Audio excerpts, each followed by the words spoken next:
And here we go. Good afternoon, everyone. Thank you so much for joining the Open Mic Foundation. I am the founder, Seshni Naidu. Thank you so much, everyone, for joining.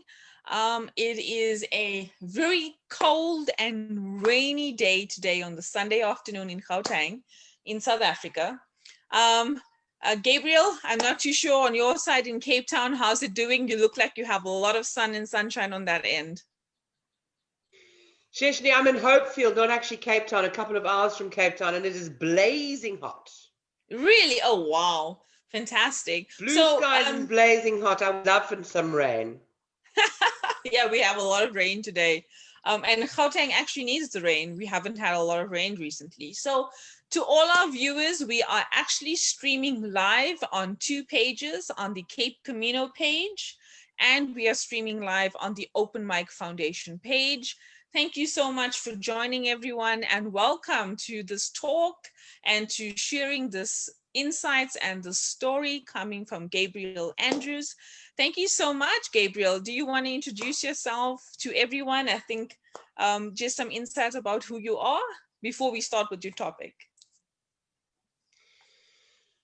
As you go through life, I think you sort of change who you are. You know, your daughter, and then your sister, and then your mother, and then your children leave, and it's always difficult to know exactly who you are. And I find that my answers are all in relation to other. But I think for this purpose of who I am and who I feel right now in my life, who I am, is South African. I'm a great lover and believer in this country. And most things that I do are with this country in mind. So I'm a South African making a contribution with my skills, and my skills are social facilitation. I'm trained in how to design and facilitate processes to raise capacity. And then I've also gone on to be a life coach. So I've worked very much in the social and psychological field, in raising capacity and in assisting us to communicate and just to be more functional individuals in a beautiful and creative world, which I think is unfolding for us right now, more and more so. Beautiful. It is. It certainly is. Thank you. Person. You are, and you have so much of light on you. I see that. With these rosy cheeks that you have.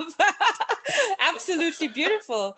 And to you and to me, proudly South African, right? Absolutely proud to be a South African. Proud to stand proud to stand, where we are and what we do. So thank you so much for coming on to Open Mic and for you to come on and to share the story that you are inspired to share with us today.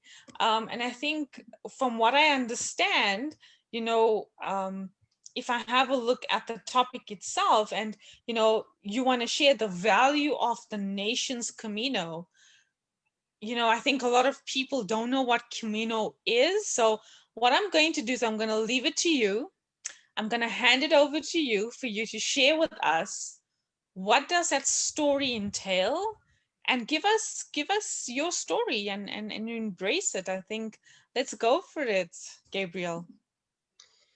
Okay, well, I think where this particular story begins is 10 years ago, my husband and I got divorced, and my older child, I've got 2 children, Henry and Peggy, and Henry had left home, and it was Peggy and I that were left.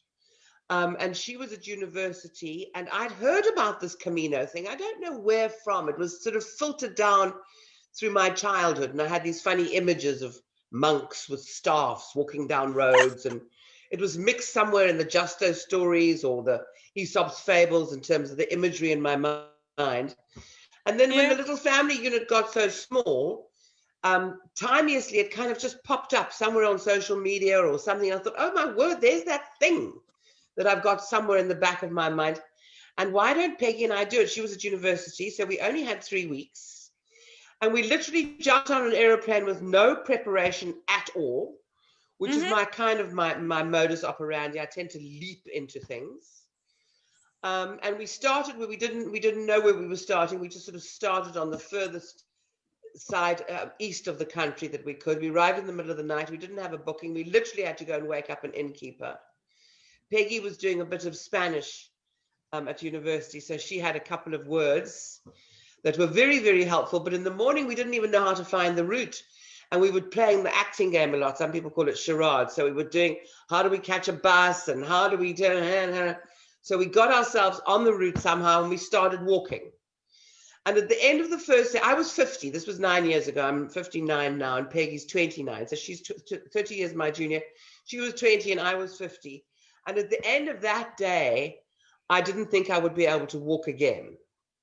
And I shuffled in incredibly slowly in deep, agonizing pain, torturous pain.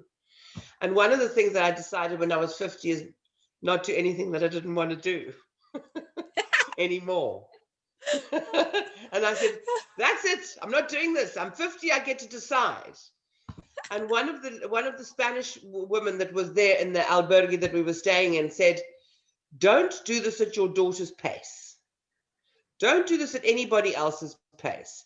And it was the first kind of aha learning that the Camino experience gave to me. And I woke up in the morning and I was absolutely fine. In fact, you wash pain off at the end of the day.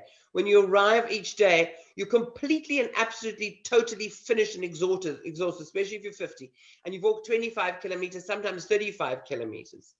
And you just shuffle to find somewhere horizontal and you die. You lie down and you die.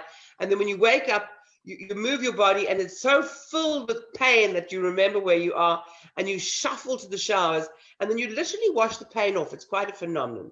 And every single day, if I was going at my pace, I was able to do that. I never picked up an injury. In fact, Peggy picked up more injuries because of her youth, and I even carried her bag sometimes. And it just taught me the most fantastic lesson in my ability, in my capacity, in my tenacity. And I came away, so every day we walked alone. And also not only are we at different paces, but different types of paces. Because I'm heavy, I take the uphills very slowly. And Peggy's very lean, so she sort of flies over the hill. But when it comes to the flatlands, because of my strength and my age, I was able to catch up. So I was never very far behind. So it's a bit like we all get there in the end. We just do things at our different paces. And it was a life lesson that was very important to me. And has stuck with me since then. And every single day, these life lessons came. And as I was saying, that not only at different pace, but I had different interests. I tend to be more gregarious. So I stop and talk to strangers. One of my favorite things to do is to talk to strangers. I love strangers. Yeah. And Peggy used to find it irritating, and it would hold her up. And we have different interests and different types of strangers. So we did the whole thing alone, but together. So we met in the evenings, and not only with each other, but we tended to find the same sort of little groups all along the way. We say, oh, they're the Hungarians, and oh, they're the Russians. And then there'd be after you died and woke up and showered and came to life, then you'd eat together, and there'd be this very wonderful social interaction. And then you just do it again and again and again and again, and it becomes kind of addictive. You need to have this time on your own, where you're reflecting, where you're internal, where you're relating with yourself and your immediate environment, which is strange to you. It's not your home. And then you have this wonderful interaction where it's about people, and it's about the interesting spaces that hosted us, and their issues, and how every single place had worked differently. Sometimes we were sleeping with 200 people in the same room and waking up scratching. And sometimes we were sleeping in monasteries and nunneries, and it was sort of creepy little rooms up in spaces. And sometimes it was municipal spaces. Sometimes there were private spaces where there were only sort of 10 of you in a room. Those were your smartest establishment that the ordinary people went on. I'm sure that there are facilities that you get anything. It's upmarket. Yeah. So when I got back to South Africa, I was living with my parents in Constantia, and I walked 2 or 3 times a week to Cork Bay. So when I tell people, anybody on the peninsula, they go, wow, that's far. But that is about the distance that you walk on Camino. It's about 25 kilometers. And I took a little day pack and 20 Rand. In 2011, coffee cost 18 Rand with 2 Rand for a tip, and a sandwich. Yeah. And I'd go along and I'd meet the flora and the fauna. And in particular, Khoi individuals, many of whom have found home in Rastafarianism. Because in my experience, which has just been these 10 years of meeting these individuals and having personal and intimate and deep heartfelt conversations, the cultural side has been worse on that group than the genocide. The individuals exist, but many of them are shameful, and many of them are claiming new words and different words. So there's a lot of controversy around that group. But I met extraordinary individuals all the way around the peninsula who are kind of shamans, who understand and know about being Khoi and understand and know about Gaia, and they can show you little endemic orchid species on Muizenberg Mountain and tell you the names in English, Afrikaans, Latin, and all their uses. And it just dawned on me more and more and more and more how there is unseen or unrecognized wealth to this country that we had all along. Our first people, like every country's first people, are very profound individuals in terms of their paradigms and their worldviews. So it was, the whole thing was seeped in that notion of walking the paths that the ancient people would walk, and learn about how they practiced things and did things, and respecting and knowing that they're still there. And they're people that you see every day, but only when you talk to them do you actually realize who these individuals are and how educated in their own culture and in normal Western culture.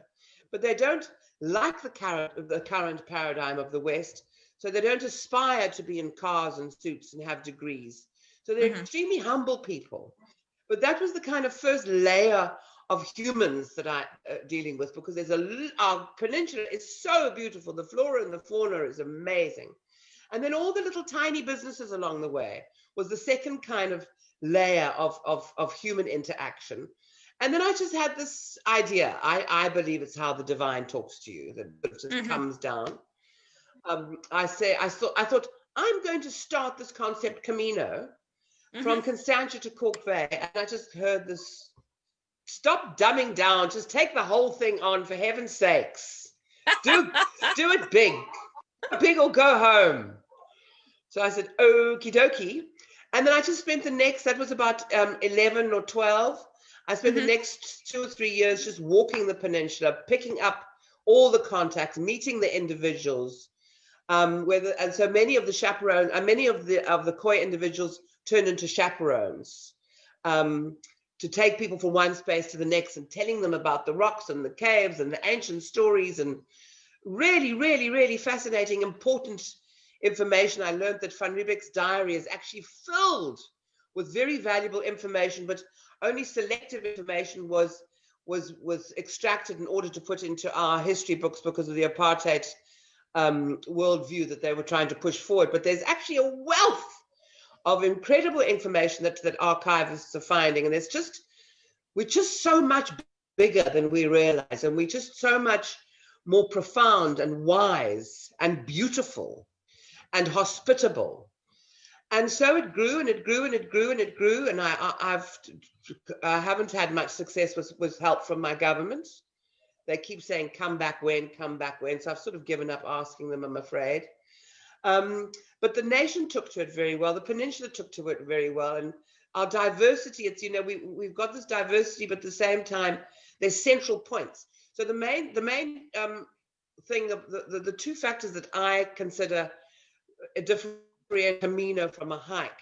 One is that it has the sacred component. And in Spain, it's held by the Catholic Church. So you don't have to be Catholic, there's no prerequisite, but they're the hosts. And all along the route, you can go into beautiful Catholic spaces.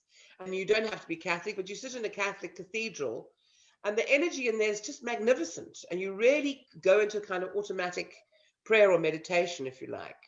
But you find that nice, peaceful space. Now, in this country, on the peninsula alone, 14 different sacred ways practiced. So the tweak for the Cape Camino versus the Spanish Camino is that ours is held by our sacred diversity, not only Catholicism. And then the second thing that for me makes the difference between a Camino and a hike or a walk is it needs to be owned by the community. In Spain, they've got 2,000 years ahead of us. This I initiated. but I'm facilitating it. There's no ownership. We've got a tiny little business, a little tour guide business where we put these things together and we assist you on your way. But when I launched up here, it was very much where do you want the Camino to go? And in facilitation, we've got a principle called articulated need, which means you articulate your need to go through this process. Nobody's going to pull and push you through any process. We didn't say, there's the route and then find the individuals. We found the individuals and they created the routes. So there's a little bit of a backstory about how we ended up in this area, and that was that we were contracted by the Department of Agriculture for a period of assessing. They wanted to build a route, a Camino river. So they defined that route, and then after it got turned from agriculture to tourism, and then again tourism didn't assist us; they didn't pick it up. But a farmer said to me when I was facilitating that, "As jy deur my grond loop, gaan ek jou skiet." So we can't be going anywhere where we're not wanted or welcome. Yeah. Which is why we go on this principle called articulated need. Nobody's pushed or pulled through any process. It's a bit like dragging your spouse off to do marriage counseling. If they're not interested, nothing's going to shift.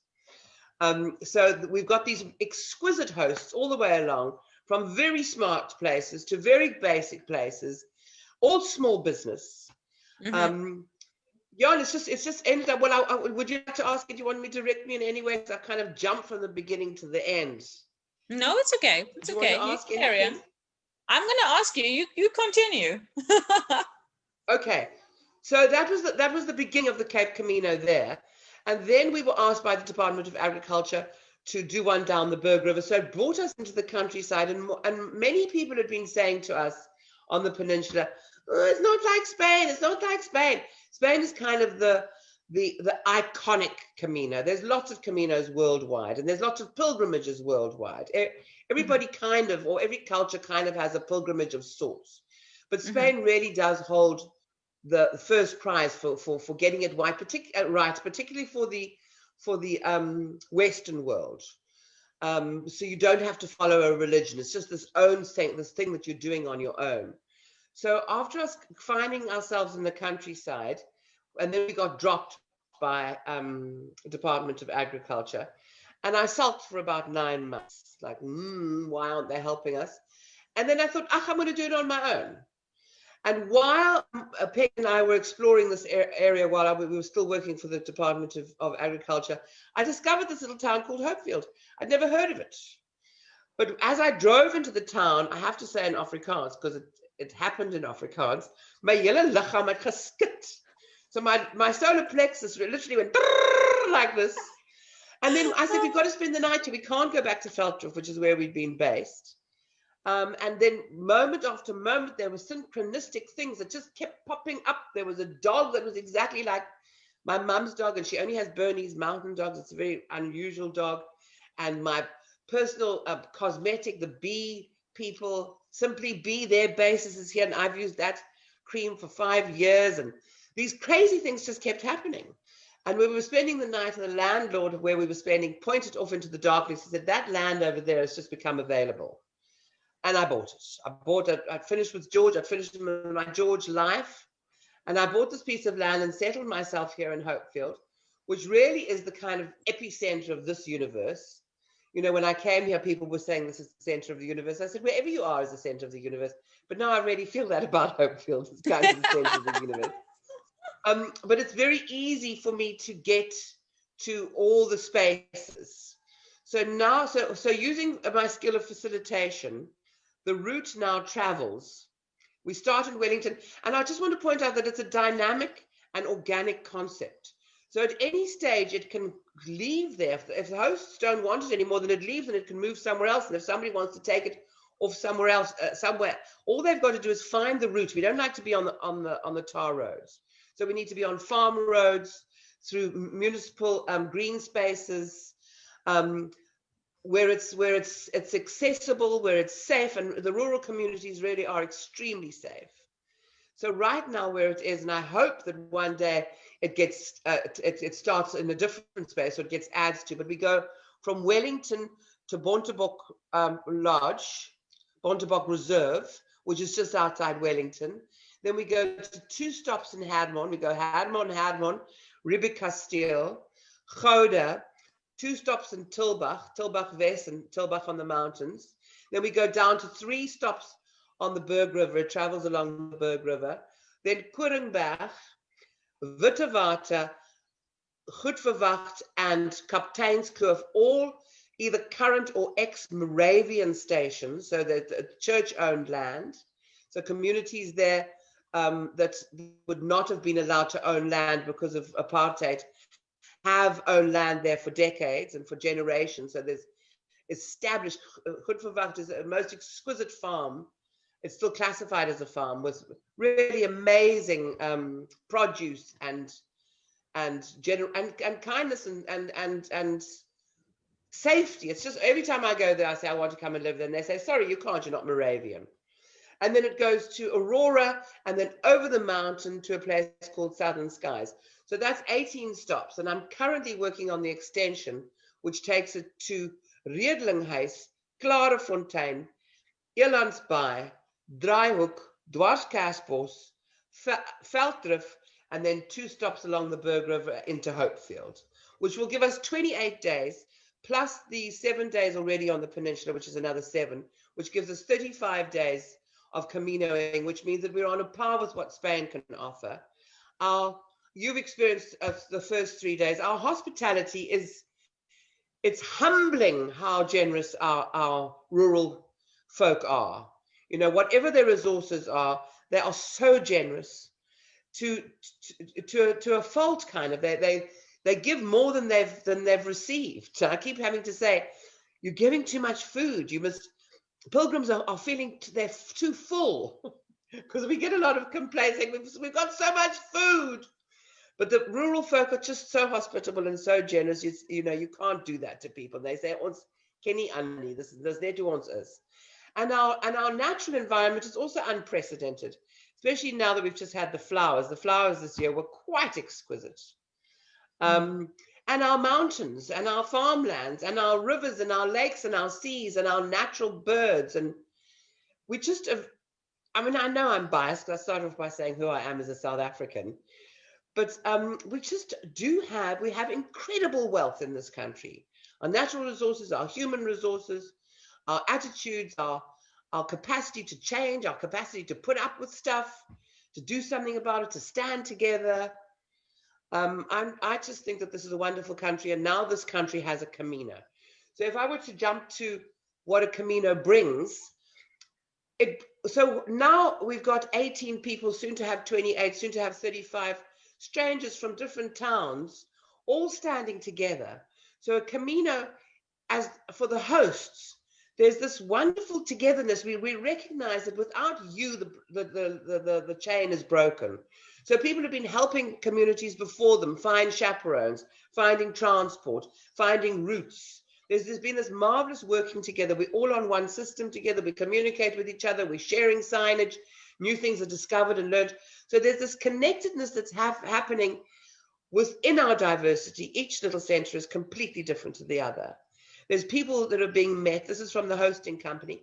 And the monies go straight into people's pockets. There's no large corporations. There's no governments. It really is a wonderful it's a wonderful model for sustainability. And the obvious products that we sell, or products or services, is accommodation, food, chaperone.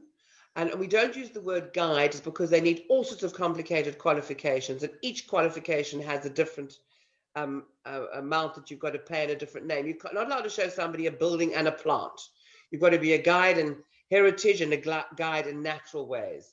So these people that we employ, that each center employs, are farm laborers, are local people with local knowledge, and they are aware that people are on a pilgrimage, and all they need to do is show the way or answer questions when they've asked, or be prepared for twisted ankles and things like that. But our biggest danger is people getting lost. Chaperones, porterage, carrying the luggage to the next space, and that's all we are now. This country route has only been up and running since post leisure opening up, post lockdown. Mm-hmm. Mm-hmm. But the curios, the opportunities for curios, opportunities for IT, and let alone the expanding opportunities of those 4 products and services. Spain sees 500,000 people a year. I don't know what they're going to do for, I don't know what 2020's figures look like. But up until now, 500,000, it's at 500,000 a year. at the And moment, do they Shirley MacLaine made the route, started off with the popularity in the 70s, and something like 5,000 people walked it in the 70s. And then Okay. since then, there's this need. It's called slow travel. Apart from people wanting to do a personal reflective process, now 51% of travelers are looking for what we call slow travel, which means they want to immerse themselves slowly in an experience rather than flying across Europe and saying Spain, Italy, Statue of David, Sistine Chapel. It's not about those goals anymore. People like to have experiences. And the youth, the young people, the millennials and the Generation X and Y and things, if you ask them what they want out of life, they'll list experiences. My generation will say a spouse, a house, a dog, and a picket fence and 2 cars. I'm sorry, I'm laughing because the difference in age gaps and what the different generations sees is most valuable to them is quite fascinating to myself, right? And to your point, you know, you would see it as, you know, in your generation, you're not old, trust me, you are beautiful and you're very young and lots of energy. So, you know, it's the house, it's the material things, it's what society has said that you should be doing. It's those type of things. And the youngsters today are not really looking for those things. They're looking, into your point, more experiences. They're looking for life challenges. The work that they do is not the traditional work these days as well. It is very creative, very outgoing, and it's also what brings them joy and happiness. You know, a lot of them is looking at what society is not telling them to do. So they like the rebellious type of generations that we have. Not to say that it's bad, but they are thinking about themselves first before they're thinking of what society is dictating that they should be doing. Yeah. So the word rebellious would only be applied from the older generation, which is you rebelling against me. But I don't think the younger generation is intending to be rebellious. They're just saying, surely what I want and what I like must be foremost in what I achieve in life, not what you, my parents or my church or my school or my expectations. Surely that doesn't define who I am. So those kind of values are opening up. You know, each generation gets more and more open-minded. So even people from my generation, the people who used to walk the Camino were empty nest people, my exact demographic. Empty nesters that found there wasn't any value in their life anymore and they were going to go and find themselves. Well, those ideas are now available to the youth. Like, let me find myself. Who am I? I don't need to service an entire family before I start looking for myself and do this in my 60s. I can do this as a teenager. This can be an adolescent idea. Who am I?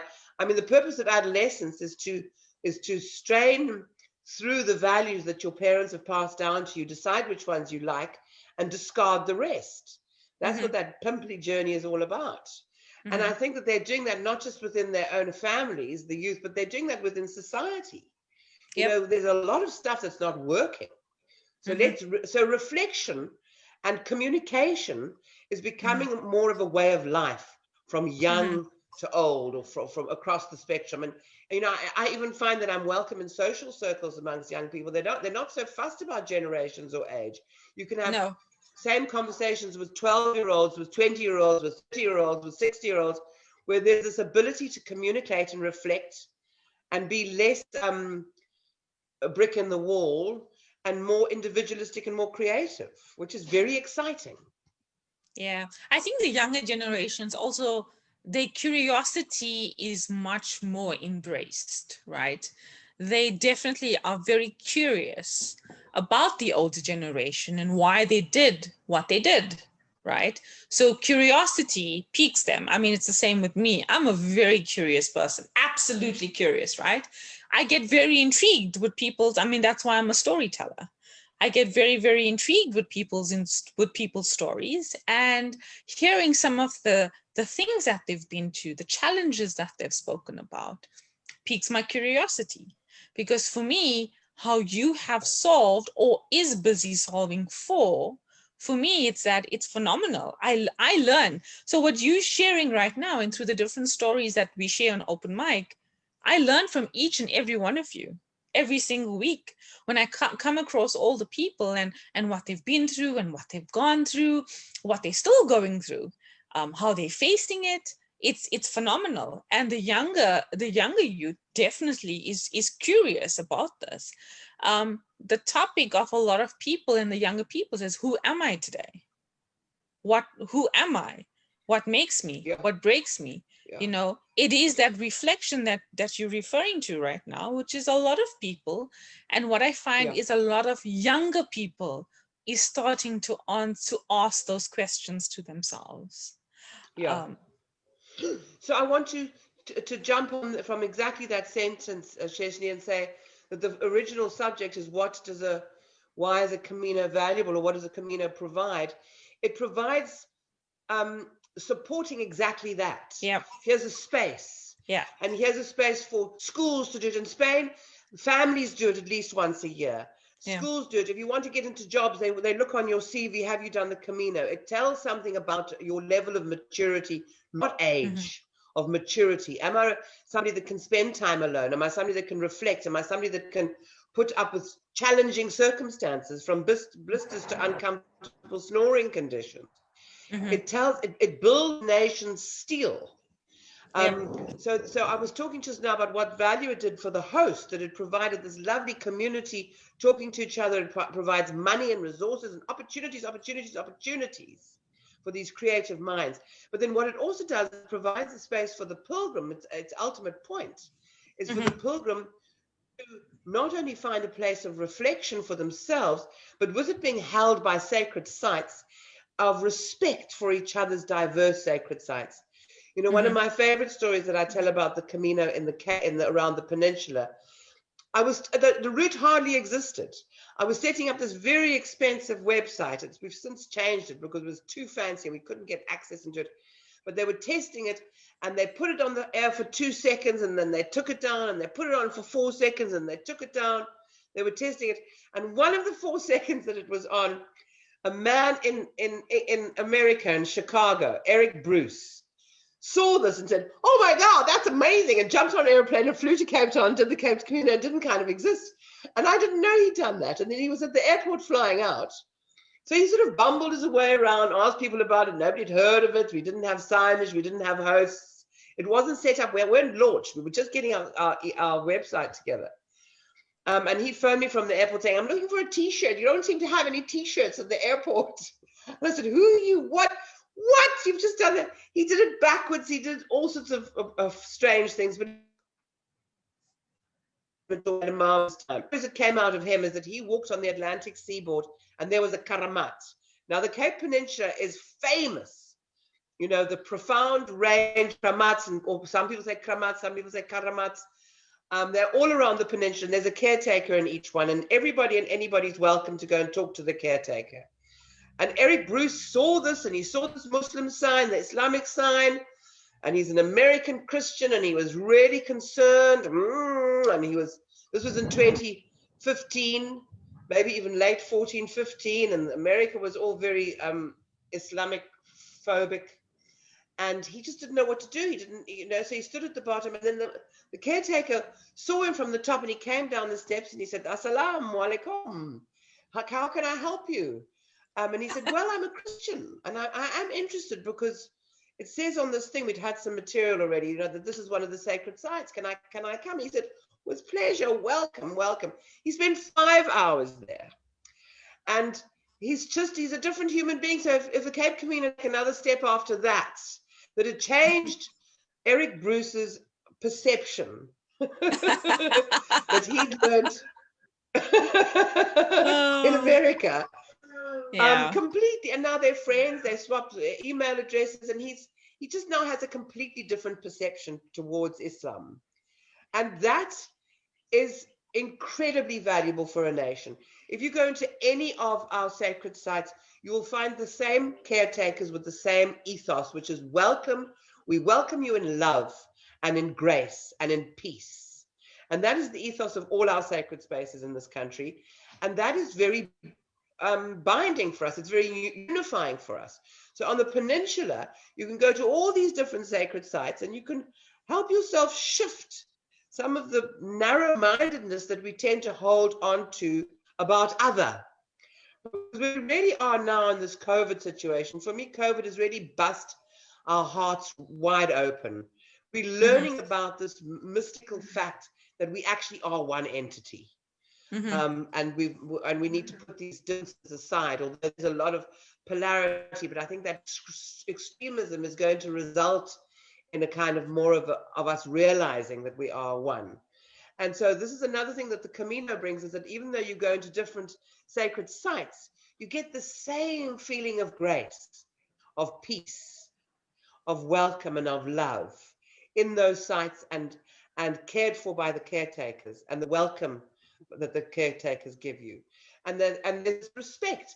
And it's the same in the hosts and the guests. You know, in the service industry and in the hospitality industry, it's kind of this, oi, and then some shadow is supposed to arrive and service you in one way or another and disappear. That's the traditional way of, and like, what's this? Ew, kind of thing, where the person is treated like some sort of demigod, and people in the service industry remain subservient. Whereas in a Camino, the relationship between the host and the guest is very different. You're going into somebody else's home, homestays, farm stays, small businesses, and you're expected to behave in a certain way. And if you don't behave in that way, then you're not welcome anymore. So there's a lot more respect. And then I'm in your home and I want to hear what you think. And I want to eat what you eat. And I want to listen to your stories. And I want to hear your perception of things that I have also got knowledge and experience of, but have a different perception towards. So this unifying thing that a Camino does, communication, always say communication is king. Communication is, I think, is one of the sexiest things in the whole world. If we could just talk and listen to each other, it really will provide us with the unification that we need. So unification, so talking and listening, or communication about different ways of being, and just so intimately in each other's homes. People leave after spending 24 hours less with profound relationships with each other. There's a completely different open heart in giving and receiving the service that the pilgrim consumes versus the old kind of days of oi. It's just a totally different relationship, a totally different style of consumption of a tourist experience. And that will have a ripple effect. It'll have a ripple effect in the community. Everything is energy and everything is one. And it contributes to that kind of respect, that communication, that love of diversity rather than fear of it. So for me, Camino, this one in Spain has been going for 2,000 years. And what it's done for Spain is enormous.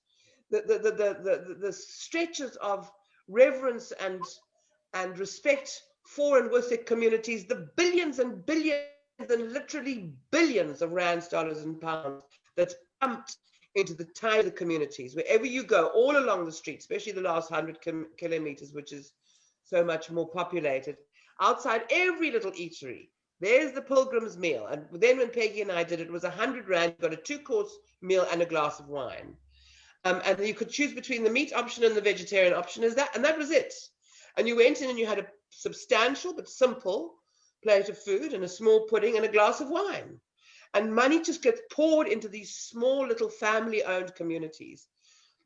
Another thing that I think is that people always ask me, the first thing they say, what about crime? There's very little crime in the rural areas. But we must not allow criminals to intimidate us. And when we take our spaces, when we walk in our walking spaces, when we walk in our streets and along our beaches, particularly when we do it, when we're escorted or chaperoned by our local community, which is the principle that Cape Camino uses. In Central Africa, the gorillas used to be poached and their hands and feet and things cut off. They use those same poachers now take tourists to those sites, because those young men know how to track a gorilla. So we use the skills of the local people, know where to go. I would rather be led through a hotspot by a gangster than by a Boy Scout. So we haven't come across any hotspots in the rural areas, but we do in Cape Town. And they're Yeah. wonderful initiatives of taking the mountain back. And some of our chaperones are very much from the communities and were naughty boys in trouble themselves. And they know exactly where the trouble lies. So those individuals have to have opportunity for proper, what you call it, when they go to jail and they're supposed to be for proper reformation. You know, really seeing, first of all, the exercise component, the money component, the respect for their knowledge and their skills. And then they also bring other people in as the groups get bigger. When we're more than 3 or 4 people, we like to have a second chaperone, one at the back. So this kind of leadership role that they play. We see proper change in individuals. And in young men, between the age of 18 and 28, men are the demographic that are mostly the ones in the cells, in the jail cells. So if we can target that group for our chaperones and get them walking and exercising and working like these young men in Central Africa, showing people where the gorillas are in a peace-loving fashion, there are opportunities for that level of society change, not only supporting small business, not only offering a beautiful place to reflect, but real social change, proper employment, self-employment. And I think that there's more. I think there's going to be a lot unfolding, the sort of things we keep getting feedback about, interesting things that are happening. It's sort of magic is afoot, and miracles can abound in these kind of spaces where there's respect, where there's unity, where there's grace, where there's resources coming in. That is just an environment for really effective transformation. I'm sorry to raise politics, but our government has not transformed this country. And the exciting thing is we can, individuals can, civil society can. And these are the kind of initiatives that give us opportunities to do that and show that we show up. We deliver beautiful services, beautiful products, and we do it together and we do it well. This Camino route is of a world standard. Yeah, definitely. So, I mean, from what you've just mentioned right now, Cape Camino is much more than just, hiking or walking. It's talking about society change. It's talking about transformation. We're talking about leadership. We're talking about oneself. It's much more than just the Cape Camino that you're referring to. It's building communities together. It's working together. So I had the privilege, for the people that's on right now, I've had the privilege to do the Cape Camino actually. And it was last week that I flew over to Cape Town, which was on a Friday. I could only do a 3-day walk. I wish I could do it longer. Life unfortunately does not give me that opportunity to do it longer. So I took it, and I want to share with you, some of the things what happened with me. So when I went and got on that flight, and the idea of leaving and going on this was for me to have space, literally space. Now, I am Gabrielle, we've been talking, I'm a very creative person. I have meetings, I think in my head, I live in my head. And a friend of mine referred me to Camino. And I want to thank, and I don't know if she's on, her name is Kimmy Tempest, right? So Kimmy lives in Cape Town, and Kimmy's been part of Open Mic, and she's been one of the speakers. And Kimmy referred me to Camino. So Kimmy got to know me, and, she said to me, Sesh, I know you can't travel right now, consider doing this, it could definitely help you, to get the space, that you need. She knew that I like hiking, and she knew that I like my walks, and as long as my feet is on the ground, I'm good, right? So she said, try this. So I didn't read anything about Camino at all. I came there with not knowing and having no expectations. Okay. I didn't know what Camino even meant. I had no idea. And I'm a firm believer of let me go and try it out. That's how I am. When I get invited to conferences, I get invited to different life experiences, I get invited to a lot of things. And I'm a true believer of going and experiencing it yourself and making it your own opinion of what this experience has meant. So when I did this last week, it was, like I said, I had no expectations. I had no idea what I was going in. All I knew was the one thing that I love to do was to walk. Because when I walk, I am free, I'm able to think, and I'm able to relate to myself again. Okay. So when I start, I mean, I like I said, I didn't know what to expect. So walking on, you know, one thing I tend to, because I travel a lot, is that I listen to people a lot. And when I listen to people a lot, I listen to the stories behind them. And Camino, and hence why I asked for you, Gabrielle, for you to come on to open mic and to share what the meaning of Camino means, because a lot of people do not know what it's about, leave alone the experience that you experience on itself with the community, and also what it means for you as a person to have experienced something like this. Okay.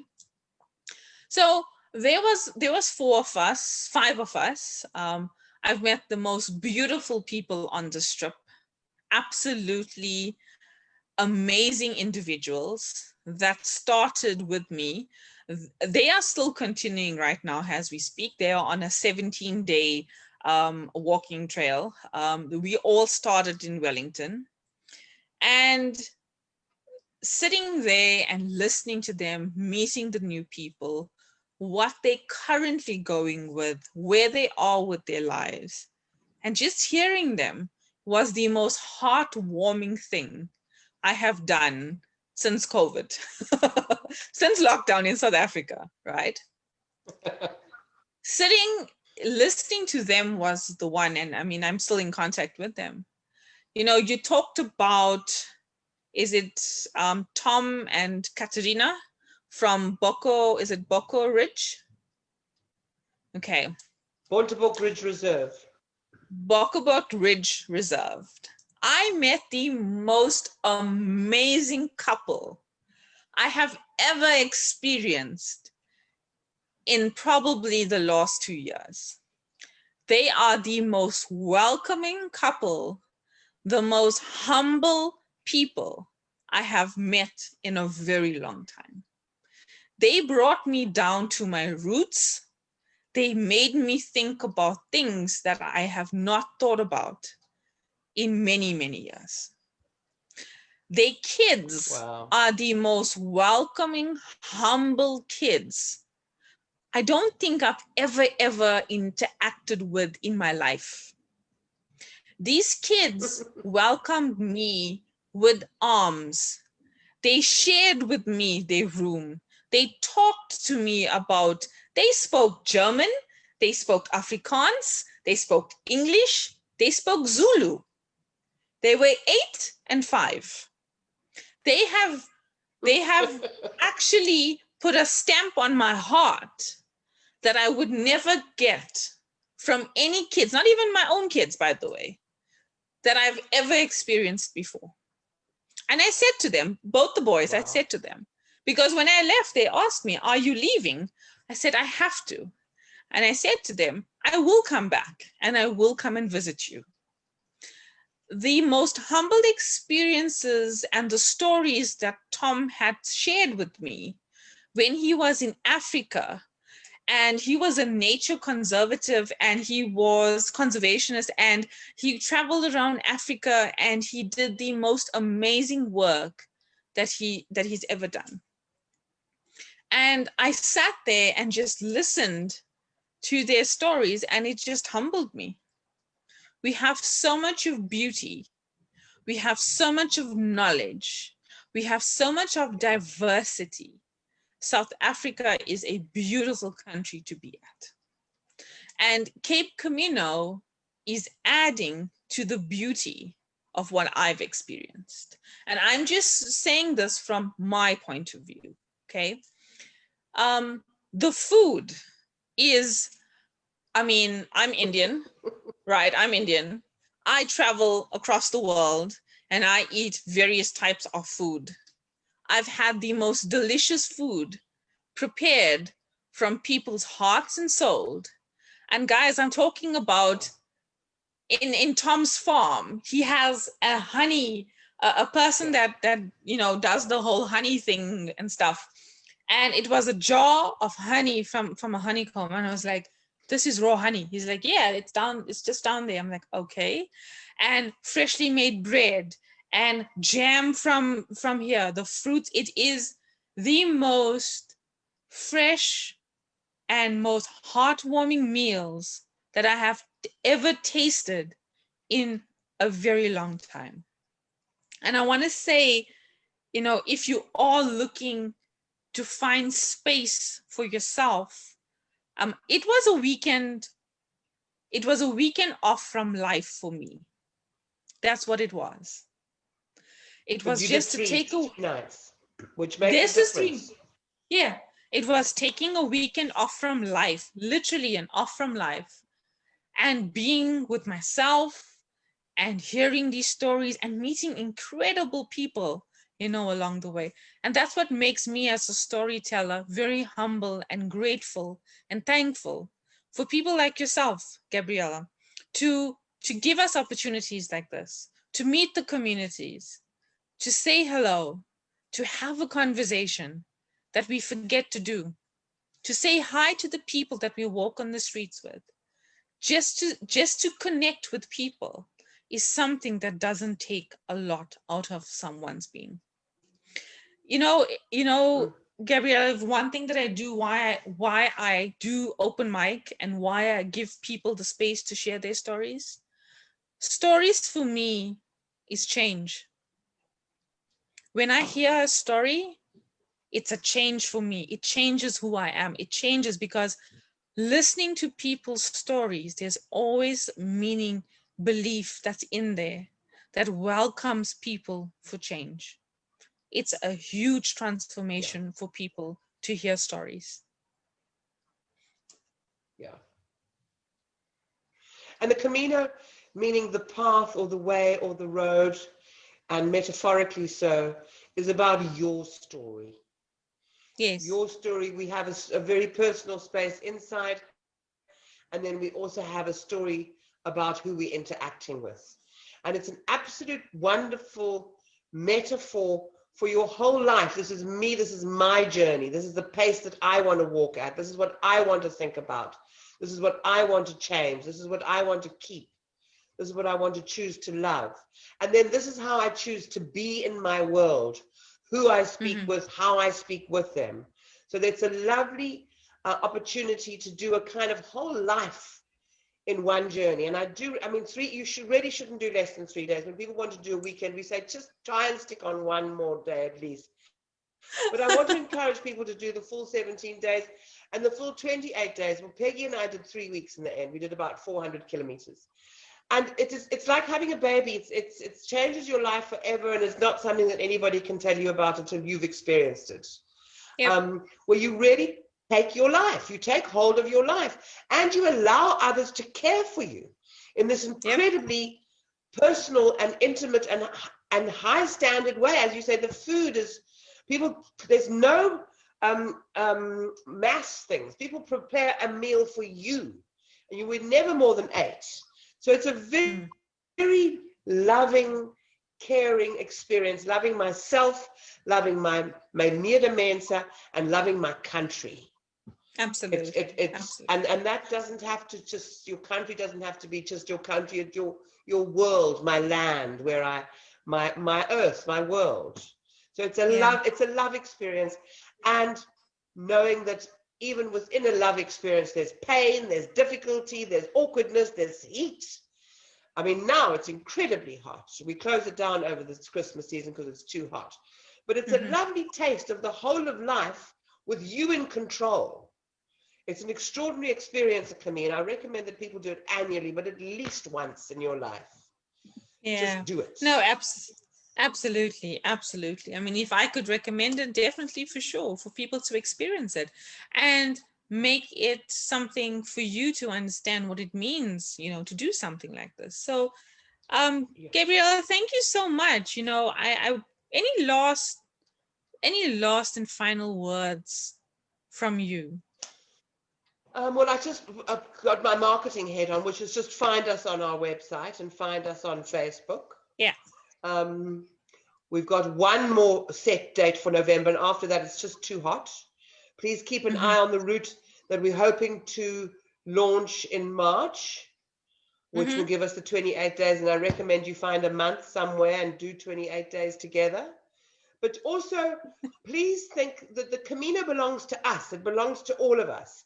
Whether you're on the route or whether you're a pilgrim, even outside of those two roles, what can I do to support my Camino? And every single community, Goed Verwacht needs a tack for a donkey to offer a donkey ride because there's a transport issue. And there's a long, interesting story about the Koyan moving into the donkey community. Kariki Mensa, they were called, when they were forced off their land, took to donkeys and moved from generous farmer to generous farmer. They were allowed to hunt one animal or whatever. But there's an interesting story and an interesting history. That community needs 5,000 Rand to get the donkey tack in order to get that up and running. And there's all sorts of things and helps and chaperones that need shoes. And get involved. Get involved with your Camino. Find out what you can do and get involved. It's ours. It's our country's. In Spain, when you're walking in Spain, strangers come up to you and hand you a stick so that you can walk with more ease because they know and understand the value of what that concept brings to their nation. So I want to appeal to Cape Townians in particular, to Cape Province in particular, because it's in the Cape. Get involved in your Camino. Find out what you can do to complement. Help Peggy and I. It's still just Peggy and I. Please help us develop this beautiful thing because we've been doing it alone and we need help. We need how many million people in this country? 45. 45 around there? I think it's over 45 now. I think it's an old statistic. Yeah, but we need 45 million hands and arms and eyes. Join us in building the world's most beautiful Camino so that we can welcome other people here and heal this magnificent nation and show her off and maximize her while keeping her safe. Fantastic. Gabrielle, thank you so much for your time. And thank you for what you do for your community. I'm a firm believer of community work. I surely will be reaching out to you to see how Open Mic Foundation can help in any way. I'm hoping to collaborate and do some collaboration with you. And I'm going to ask the public, guys, if there's anything that we can help, reach out. You're going to find Cape Camino. You'll find a Facebook page. You will find Instagram. You'll also find Peggy and Gabrielle on Facebook as well. So there's a website as well. Please reach out, see how you can help them, how we can help our communities build stronger relationships, and see how we can help the people moving forward with this. It's a fantastic, fantastic journey, fantastic adventure to go on. And I myself solely support you, Gabrielle, for what you are doing and how you are. I'm very, very humble. So thank you so much for the opportunity. I will be doing it again. I can't promise you 28 days, but I can definitely try for a week the next time, and definitely see a different part of Cape Town and a different part of the route as well. We'll add it all up, Sheshni. We'll give you little pieces, little bite-sized pieces. Yeah, we'll definitely do that. We'll definitely do that. I want to say thank you, everyone, for all that has joined online, and thank you so much for connecting, taking your Sunday afternoon and listening to Gabrielle's story, connecting with Open Mic and sharing with you guys. You know, we are coming towards the end of the year to December as well. everyone just be safe. The regulations and stuff has been, lighter. I know in Europe it's ramping up again. COVID has been hitting. So I want to appeal to everyone, across the world, stay safe, be careful, protect yourselves, and God bless. Thank you so much, Gabriel. Take care. It was an honor having you. Thank you, Sheshni. Next Thanks, time. everyone. Cheers.